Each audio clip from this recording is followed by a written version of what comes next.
জেন্না বেগম একজন রুটি বিক্রেতা। রাজধানীর গ্রিন রোড এলাকার ফুটপাতেই 1.5 বছর ধরে রুটি বিক্রি করছেন তিনি। তার দোকানে সাশ্রয়ী দামে পাওয়া যায় গরম রুটি। রুটির সঙ্গে রয়েছে ডিম ও ডালের ব্যবস্থাও।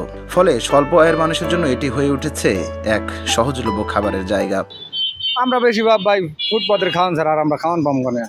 বড় বড় দামি দামি হোস্টেলে আমরা ঢুকতেও পারবো না। আটার রুটি খাইতেও স্বাদ লাগে। তুমি যাই মিরপুর থেকে খাই।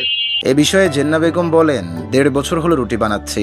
ছেলে মেয়েদের ভালো শিক্ষা দিতে ও স্বামীর পাশে দাঁড়াতেই তার এই উদ্যোগ। সংসারের লেগে তো মানুষে যথেষ্ট পরিমাণ চেষ্টা করে, আর চেষ্টা করিয়া তো পাওয়া যায় না।